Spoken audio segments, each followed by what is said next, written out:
Di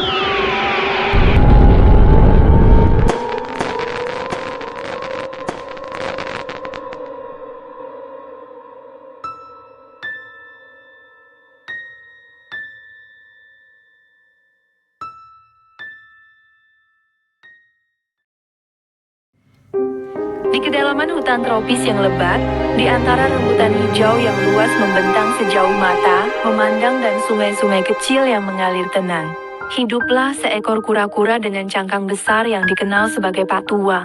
Pak Tua bukan kura-kura biasa.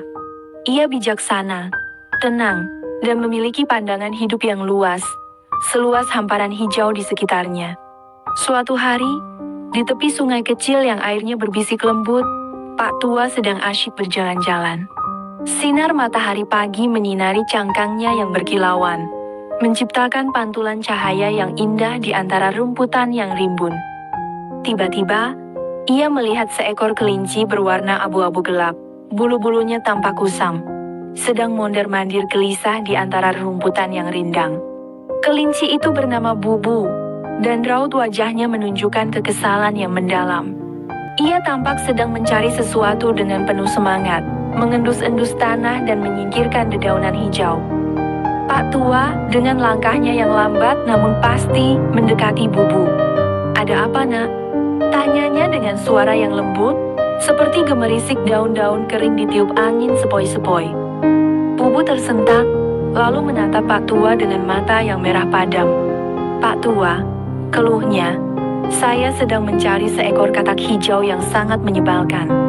Ia telah mengganggu Rika, teman saya, seekor kupu-kupu biru kehijauan yang cantik." Bulu-bulu Bubu tampak mengembang karena marah. "Saya ingin membalasnya." Pak Tua tersenyum, senyum yang penuh hikmat dan kedamaian. Ia tidak langsung menimpali kemarahan Bubu. Ia mengamati kelinci kecil itu sejenak, lalu berkata dengan suara pelan, "Bubu, sebelum kau bertindak, pikirkanlah baik-baik. Ada 3 kemungkinan yang bisa terjadi dalam peristiwa ini." Pak Tua menghentikan langkahnya dan menunjuk ke arah sungai yang mengalir tenang. "Pertama," katanya, "mungkin saja katak itu hanya ingin berteman dengan Rika. Kadang-kadang, kita salah mengartikan niat orang lain." Ia melanjutkan, "Kedua, memang mungkin katak itu ingin memangsa Rika. Itulah sifat alami beberapa hewan. Namun, sebelum kau bertindak, pastikanlah bahwa itu memang benar-benar terjadi." Kemudian, Pak Tua menunjuk ke arah rerumputan yang hijau dan luas.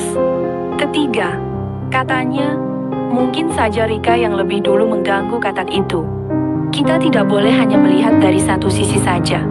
Perlu dilihat dari berbagai sudut pandang." Bubu terdiam, merenungkan kata-kata bijak Pak Tua. Ia menyadari bahwa kemarahannya telah membutakan pandangannya. Ia tidak tahu persis apa yang sebenarnya terjadi antara Rika dan katak hijau itu. Ia hanya terbawa oleh emosi, tanpa berpikir panjang. "Pak Tua," kata Bubu akhirnya, suaranya jauh lebih tenang, "saya mengerti. Saya tidak boleh bertindak gegabah. Mungkin saja saya salah menilai situasi."